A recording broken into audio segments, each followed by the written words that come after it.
үлкен шара, үлкен театрдың салтанаты.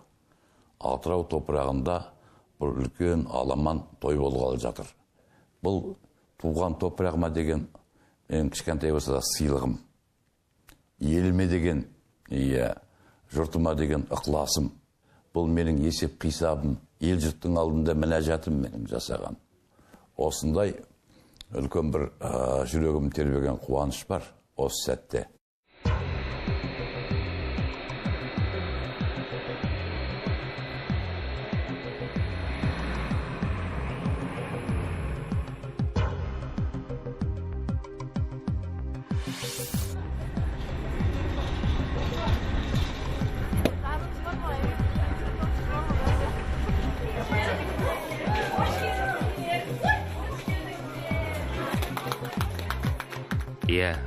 Бұл бұрынғыдан өзгерек.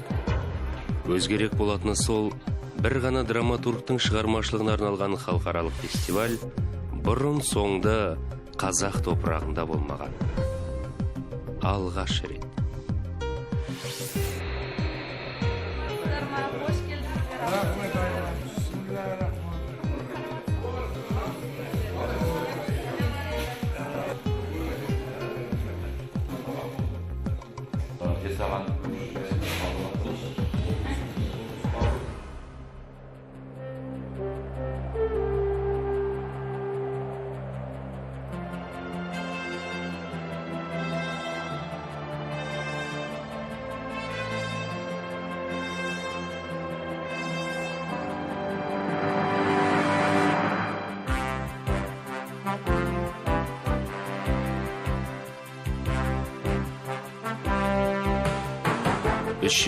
адам, 12 театр ұжымы.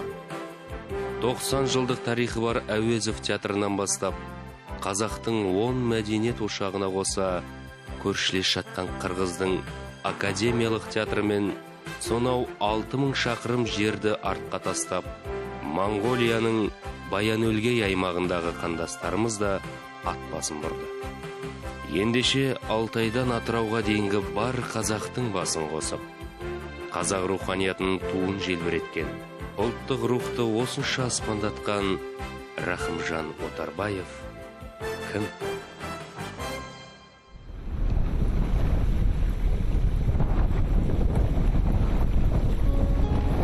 Мен кейде ойлаймын, дәй Рахымжан, өз-өзіме сұрақ бер. Сен кімсің осы? Қандай жазушысың? Қандай драматургсың? Анам 26 жасында, 5 жасымда қайтыс болды. Қырдың қызы суға кетті. Менің Бекежан 1-2 жасында қайтыс болды. Кішкентай мөлдіреген қарындасым Райса 5-6 жасында қайтыс болды. Ешкім жоқ. Солардың жасамаған жасы, көрмеген қызы менің мойнымда қалды осы мен. Солардың жүрмеген жолын мен жалғастыруға істеп кеткен боламыз.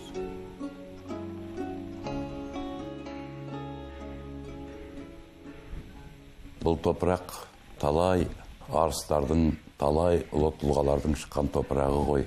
Анау бейбарыстар өткен, Исатай Махамбет өткен, Дина мен Құрманғазы өткен, қазақ поэзиясының Ақшабұлты Әбуатаның туған топырағы, Жұмекен Нәжмеденовтің Зейнолла Серікқалиевтай, Бақыт Қарабалинадай мықтылардың өскен жері. Мына адамның жастық шағы өткен жерде қашанда жарты жүрегі қалады. Мен қай жерде жүрсем де, әлемнің әр түкпірін бассам да, осы Құрманғазы топырағы Қанішкен жеріне бір кіндігімен байланып қалғанымдай. Осы жер өсірді, осы жер қанаттандырды бізді. Рахымжан 21 ғасырдағы қазақ интеллектуалды прозасының озық өкілі. Шыңғыс Айтматов.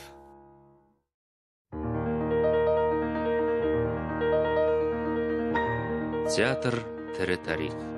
Драматургия – мінезді жанр.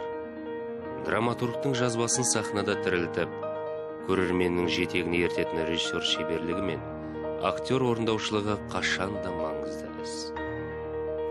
12 театр ұжымы бақ сынаған халықаралық фестивальге КСРО-ның халық әртісі Асан Әләшімов, Қазақстанның еңбек сіңірген өнер қайраткері профессор Есмұхан Обаев, Мәскеудің художественный литература баспа үйінің директоры, жазушы Георгий Пряхин, Анкарадан Еуразия жазушылар одағының төрағасы, жазушы Якуб Өмероғлы, Қырғыз Республикасының өнер қайраткері Бұстырман Одуракаев және Монғолия қазақ қаламгерлері одағының төрағасы ақын Сұраған Рахметұлы сынды тұлғалар қазылық етті.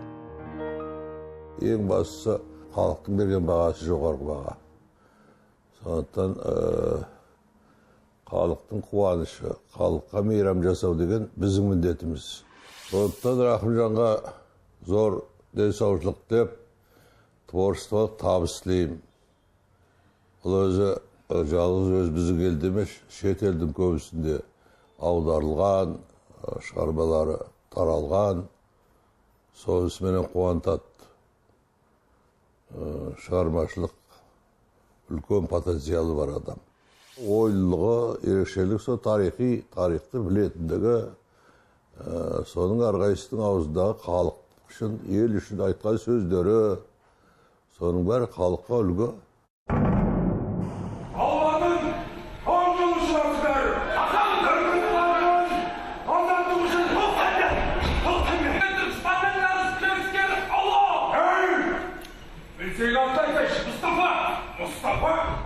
Драма барда оны қою бар.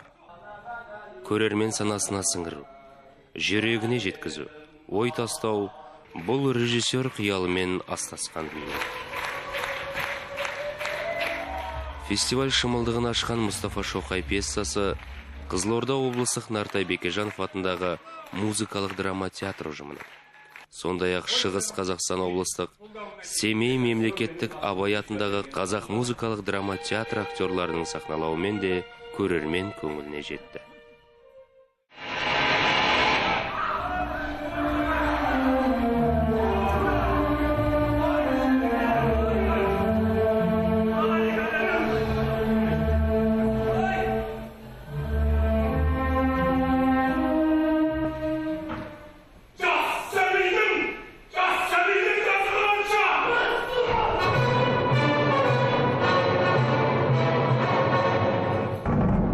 Рахимжан Отарбаев ол өтпелі кезеңде әдебиатты тастамай, мәдениет тастамай, сол қазақ тілінге, қазақ рухынға үлкен қызмет жасай алатын жазушылардан, мәдениет адамдарынан біреу деп айтар.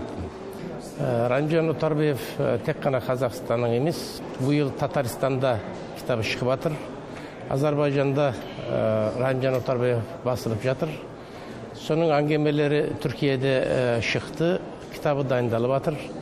Драмаларында да, әңгемелерінде де тек қана қазақтың емес, осы Мұстафа Шоқай пьесасында айтқан сияқты түрк әлемінің проблемаларында, соның тұлғаларында өзіңге жақындатып, халыққа, жаңа ұрпақтарға үйрететін адам. Бұл Қазақстанның жаңа вақытының, тәуелсіздік вақытының үлкен жазушысы. Рахымжанның әр шығармасы жүрекке шабар шындық. Әбдіжәміл Нұрпейісов. Топ бастаған көсемнің қай заманда да қапия жалдан аман құтылған кезі аз ғой. Бір жағым өрт, бір жағым құлама шар. Шыбын жанға бола, Алла жар дейтұғын жайым жоқ. Хан Жәңгірдің тағдыры өте ауыр болып келген тарихтан белгілі. Бірақ біздер соған кеңестік идеологиямен қарамай, ұлы тұлғаның жақсы жақтарын асырап, ірілендіру, тұлғаландыру жөнінде жаңа ойлап, сол бағытта жұмыс істедік. Махамбет деген өзіміздің рухты тұлғамызды төмендетіп алмай, Жәңгірді сол екі ұлы тұлғаның арасындағы қайшылықтарды көрсеткіміз келді.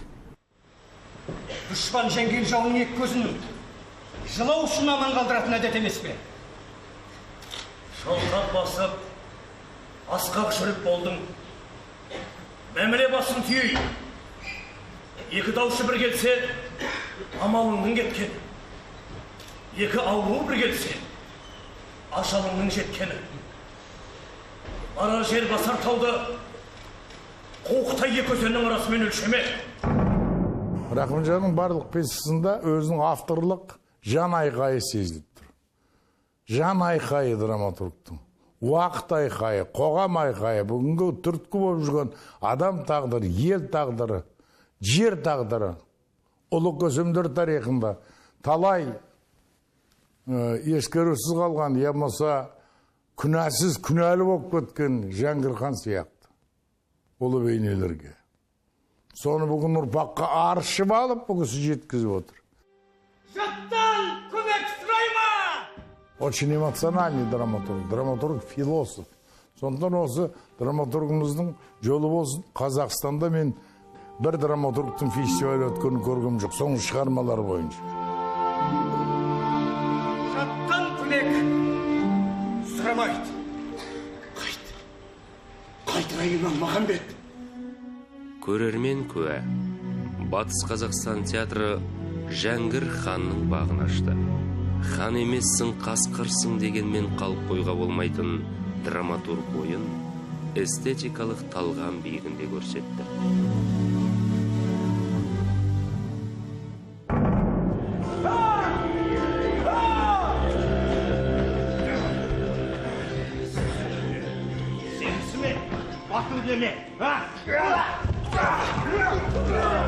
Тағдырдың тәлкегімен туған жерінен ажырап, алыстағы Мысырды билеп, әлемдік тарихта із қалдырған, Ақжайықтан бала болып кетіп, даналыққа жеткен кемеңгер бабаға арналған Бейбарыс Сұлтан тарихи драмасы Рахымжан Отарбаевтың төлқұжаты.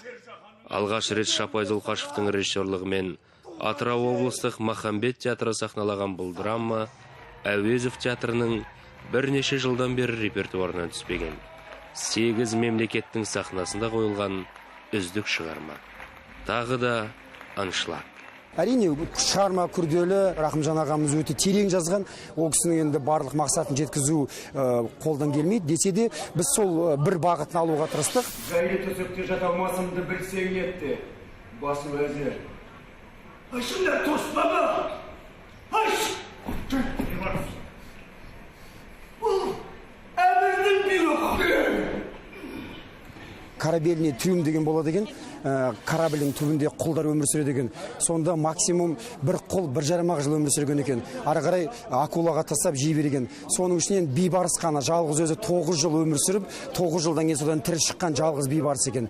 Біз соған жүгіндік дағы бейбарыстың таза физикасын алып шығуға, оның батырлығын алып шығуға тырыстық. Сол бағытта жұмыс істедік. Актерлық қабілеттің өзі Алланың берген өз талантымен ұштасып жатады.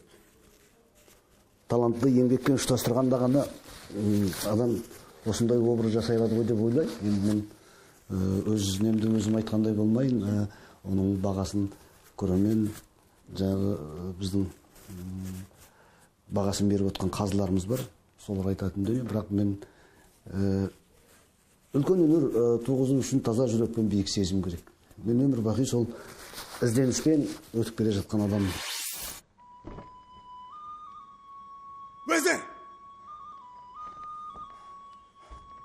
Вәзір!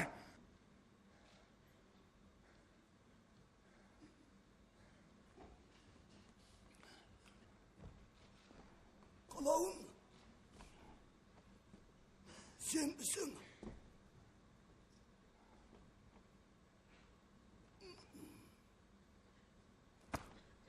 Вәзір!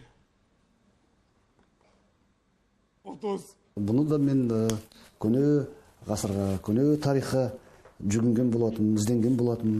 Сондағы кезіндегі Ричардтардың тура сол кездегі мынау мұсылмандардың арасына кіріп алып, жөйттердің жағы кресін қойынның ішіне салып алып, өзі мұсылман болып жүрген кәпірлердің де көп дүниелерін көрдім. Солармен ізденіп жүріп тапқан образ десем болады енді. Рахымжанның шығармаларында қаншама кейіпкер болса, соншама қайталанбас ғажайып образ бар. Дулат Исабеков. Жазушы шығармаларының құндылығын оның қанша шығарма жазып, қанша кітабы шыққаны шешпейді. Әдебиеттің бұлжымас заңы көркемдік. Рахымжан Отарбаев ешқашан арзанға алданбаған талғамы биік суреткер жазушы, бірегей драматург.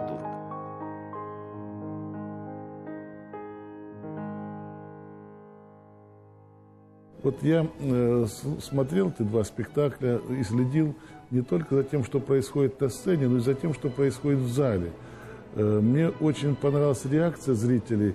Рахимжана Отарбаева и смотреть довольно сложно, а читать еще сложнее. Здесь тот случай, когда, вы знаете, автор и читатель вдвоем делают дело, и что чтение требует, если не столько же усилий, то, во всяком случае, столько же воображения, как и письмо. Есть писатели, которые читаешь первую фразу или начало фразы, и уже знаешь, как она закончится. У Отарбаева никогда не знаешь, что будет следующим словом. Это человек, который живет и пишет очень импульсивно, старается адекватно передать жизнь, свои размышления, свои мысли. Мне нравится, как он описывает простой народ. У него народ этот простой, он вовсе не прост. Он вовсе не прост. В каждом человеке, как в капле, отражается весь народ с его мудростью, с его простодушием, с его хитростью, с его трудолюбием и с его леностью. Когда я прочитал назидательные слова Абая, я поразился, как строго Абай разговаривал со своим народом. Строго и вместе с тем невероятно талантливо. Я думаю, что у Отарбаева талантливость заменяет такую строгость и даже нравоучительность. Но изображая людей, изображая народ, он показывает их не только такими, какими они есть, но по-хорошему он показывает путь, какими бы они должны быть. Вот в этом его сила литературы, в этом его литературы, в этом и трудность.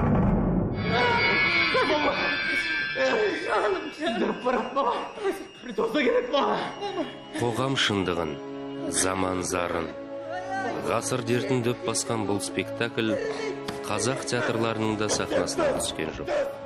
Өйткені онда өмір бар, тағдыр бар.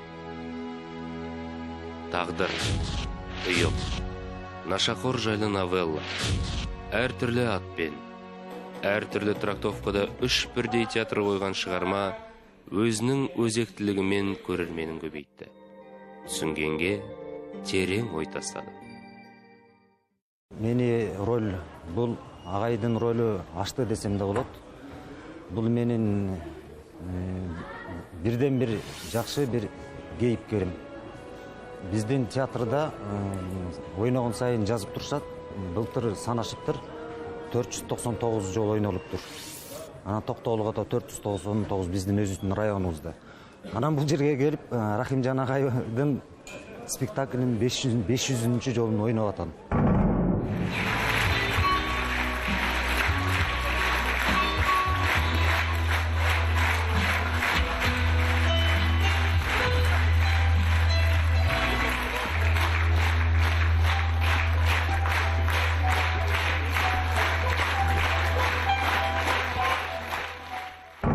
Рахимжан Отарбаев ерекше тілі бар. Адабият майданында, жалпы эле драматургия майданында өзүнчө тили бар, өзүнчө өзгөчөлөнгөн. Бир кандайдыр бир нерсени, бир багытын ошону таба билген, фантазиясын иштете билген.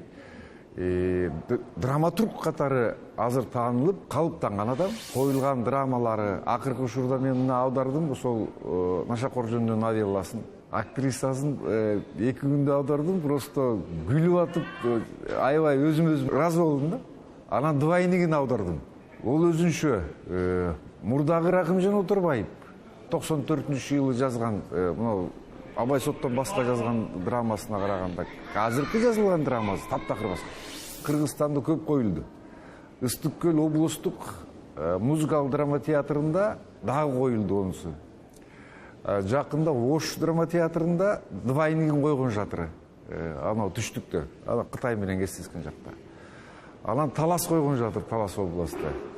Сондуктан биз Рахымжан Отарбаевдин анау Кыргызстанга келген элчилигиндеги мен башка жумуш деген Муктар Шаханов экөө жумуш дегенден башка бизге руханий байлыктан, как драматург катары, адамгерчилиги катары, өзүнүн назиктик мүнөзүнө карата, дипломатиялык элчилигине карата, сону менен эле косо талантынын бага билүүсүн да, үй бүлөсүндө Сагуленин жакшы мамиле жасагандары, биздин сол нерселердин бардыгы келип анау чыгармачылыкты жыйынтыкталган өзүнчө бир мынагындай талант болуп, анагындай бакыт болуп, монтип фестиваль өтүп жатыр.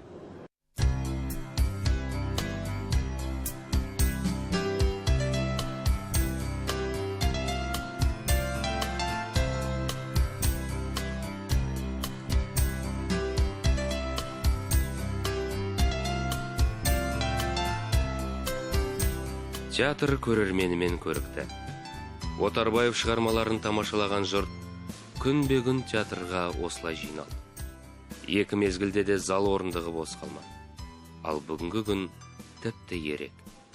Бұл фаризасын сағынған, ақынын іздеген халық. Сонау 6000 шақырымды артқа тастап, ата жұрт деп, Алтай мен Атыраудың ортасына өнердің алтын көпірін салып келген қандастарға деген құрмет. Фариза, бір ән салшы. Сен де жайығыңды аңсаған шығарсың. Өзіңсің жанымы жаңғыртқан әнім, Каспийдің толқыны таулары. Сен біздің көгілдір махаббатым, алғызыл алаулы таңдарым.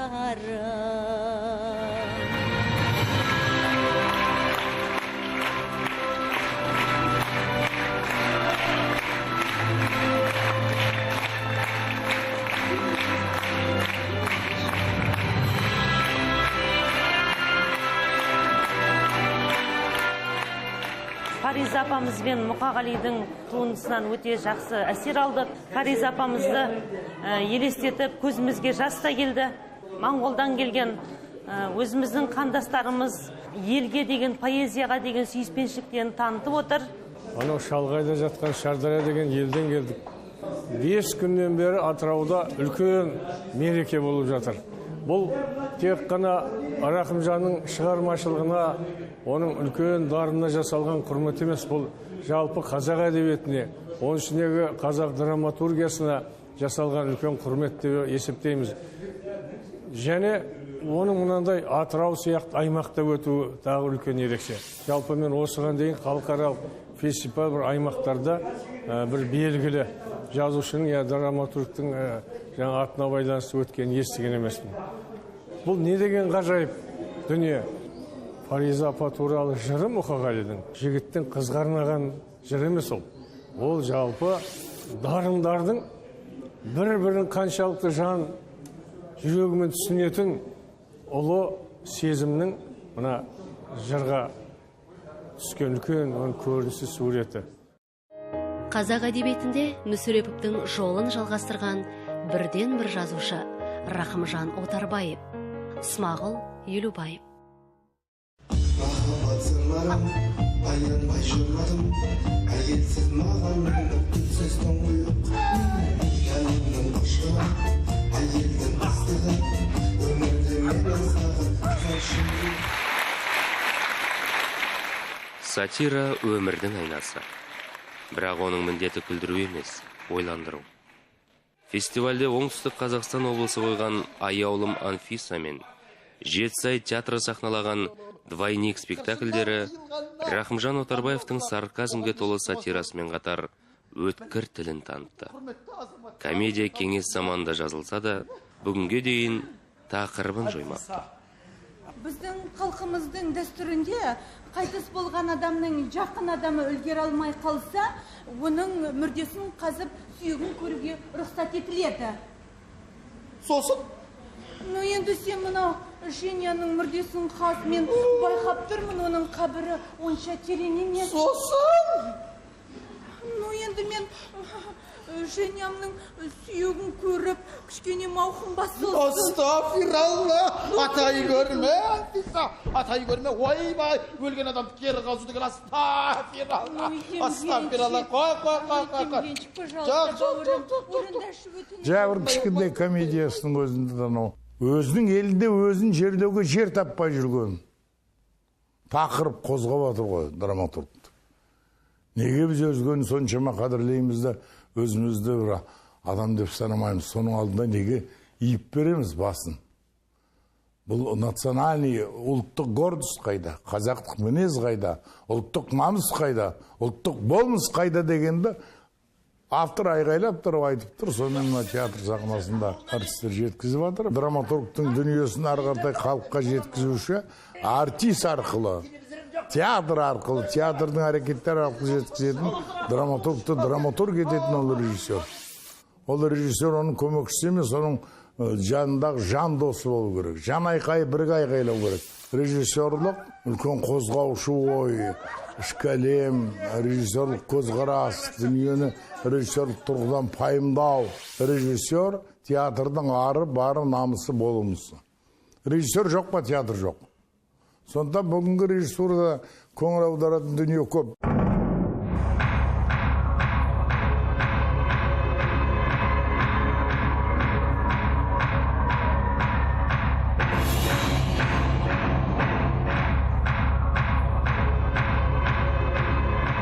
Бұл аталмыш фестивальдің жаңалығы.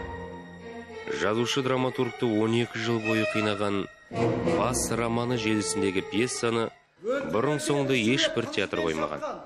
Шындығы шыңғырып тұрған шығарманы шығаруға жүректері дауаламаса керек. Халықаралық театр фестивалі осыған жол ашты. Ерлердің басы қайда қалмаған? Сенің басың қар ойда қал. Кеңсайда жатсаңшы. Жақсылармен шеп құрып. Бірақ, ол саған жараспайды. Әлі шабылған баспен олардың арасына кіре алмайсың. Атырау облыстық Махамбет атындағы қазақ драма театры жоғалған Махамбеттің басын ғана емес, бассыз кеткен бүгіннің бейнесін берді.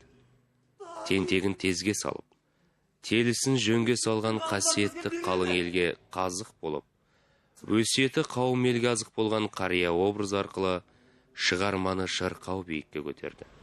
Көреке, жағдайды айттым, қолдан келер көмек аз. Асыл текті Махамбеттің басына ақша жоқта.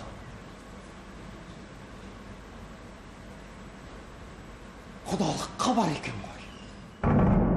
Ақындарды да, жазушыларды да, немесе тарихшыларды да, прозаиктердің барлығын оқып жүрген адамдардың бір ғана мәселеге тірелетіні бар. Ол не десе, тілді құбылту, тілді ойнату, тілді санаға байлау, сананы қарыштық деңгейге жіберу деген. Осылардың барлығын шебер ұйымдастырған, шешімдер табатын, тұтқиылдан жақсы ойлар кездестіретін, және де тереңдеп барып, адамды ойландыратын мүмкіндіктерді Рахымжан Отарбаевтың шығармаларынан, кез келген шығармаларынан қарауға болады. Үлкен жазушылардың үлкен ойлауы, ауқымды деңгейде ойлау, макро деңгейдегі ойлауының барлығы бүгін осы бас романынан көрінеді. Жалпы қазақты іздеу, қазақтың рухын іздеу, қазақтың өзін іздеу деген мәселелер осы бас романынан табылады. Махамбет дегеніміз мен, біз. Сондықтан тақырыптың өзектілігімен, тақырыптың айтайын деген, романның айтайын деген, романның бүгінгі деңгейдегі жалпы өзінің үлкен сұлбасын сомдау үшінгі автордың қиналысы, жан айқайы, іштегі барлық дүниелердің барлығы осы бас роман арқылы беріледі. Рахымжанның әр сөйлемінің өзі сұңқардай самғап тұрады. Ғафу Қайырбеков. Спектакль жиналған, жақсы. жақсы, әр рөл өзінің орында, ансамбль жақсы. Осымен не бітіріп жүрмін, осымен кіммін дегенде сұрақтарға жауап беретін біраз әңгімелер айтылды.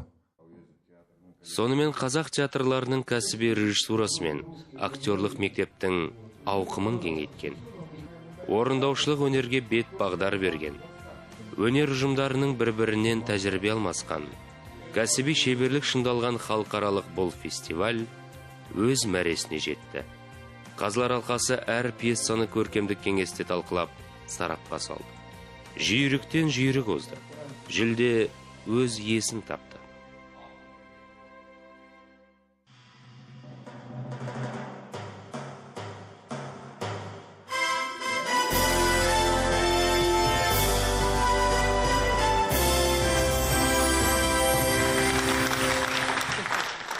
Талантты тірі кезінде бағалау деген ой жетелеп жарқыраған жұлдызымыз қазақтың біртуар ұлы Рахымжан Отарбаевтың халықаралық театр фестивалі сәтті өтіп қорытындылағалы тұрмыз.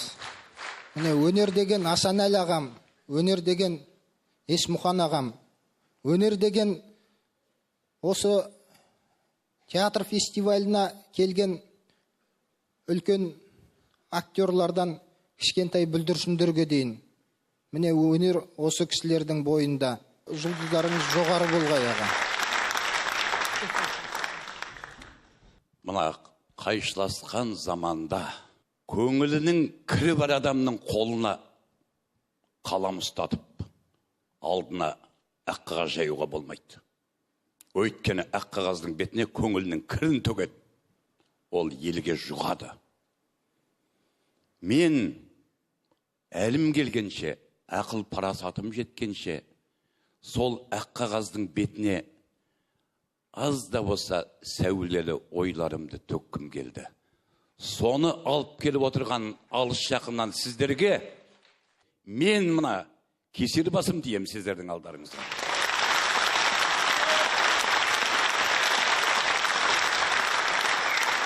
Айналайын, Атырау елі,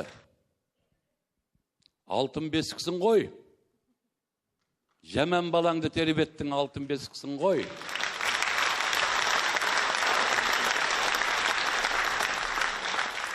Осы елдігіңнен де, ерлігіңнен де айырылмаш айналайын, Атырау. Мың сан рахмет.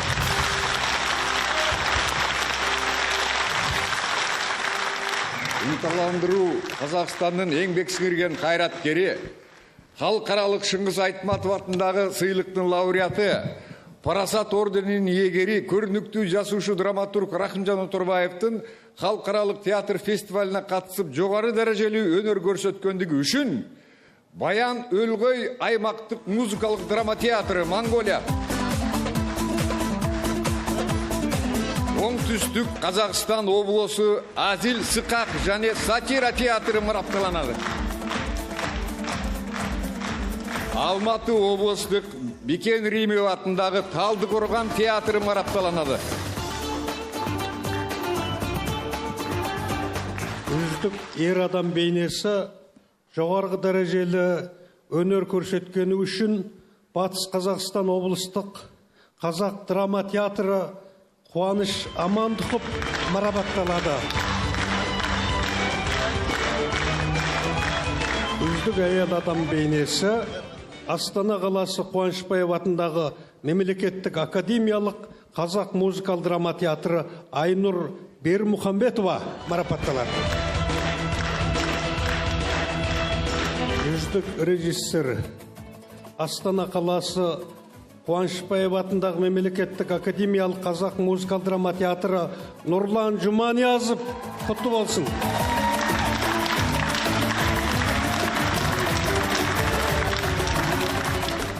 Диплом 3-ші орын жоғары дәрежелі өнер көрсеткен үшін Шығыс Қазақстан облысы Семейдің Абай атындағы мемлекеттік Қазақ музыкалық драма театры марапатталады.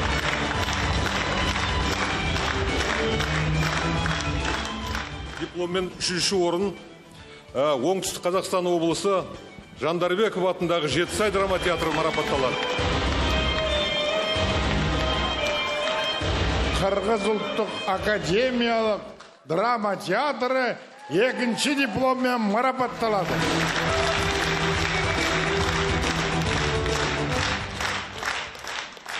Екінші орын және дипломменен осы театрда қонақтарды қарсы алып үздік еңбек еткен, күндіз-түні зар құлағы жастыққа тимей, ылғи ізденбаздық танытқан Махамбет атындағы Атырау облыстық қазақ драма театры.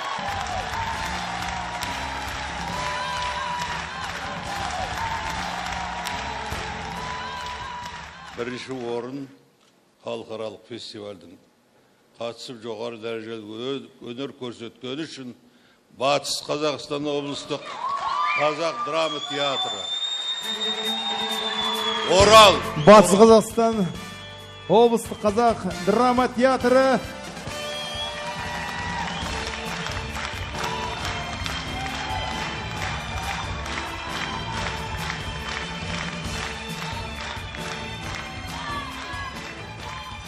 Театр фестивалінің бас жүлдесі Әкем театр аталып кеткен Мұхтар Әуезов атындағы Қазақ мемлекеттік академиялық драма театры марапатталады. Марапаттарыңыз құтты болсын. Фестиваль бітті. Руханиятқа ұйыған көрермен көңілінде қимастық пен өнер көкжиегінде қалықтаған ерекше сезім қалды.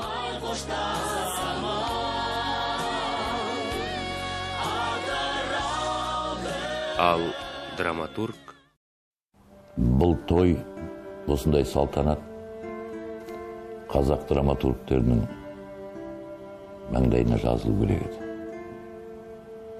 Уақыты келіспеген болар. Мүмкін сол ортасы үйлеспеген болар. Әйтпесе мен мықтылығымнан, солардан оза шауып кеткендігімнен емес, осы бір бақыт менің мына кішкентай таңым маңдайыма бұйырды. Елдің арқасында, Атыраудың арқасында. Ел елдігін көрсетті. Елге рахмет, азаматтарға рахмет. Болашақта тіпті одан сайын да өз міндетім ауырлап кетті. Сол қаламымен иманды сөз айтып, елге үй тартын. Шаң басып қалған тарихы болатын болса, соны аршып алып, елдің бір рухын байытсын деген ой қай кезде де маған маза берген емес. Көкжиекте көрініп қалған болар өзі. Жүретін жолда өзі азайыңқырап қалған болар. Бірақ бәрі Алланың қолында. Ақыл парасатым жеткенше, қалам қуатым жеткенше қызмет етуге әзірміз.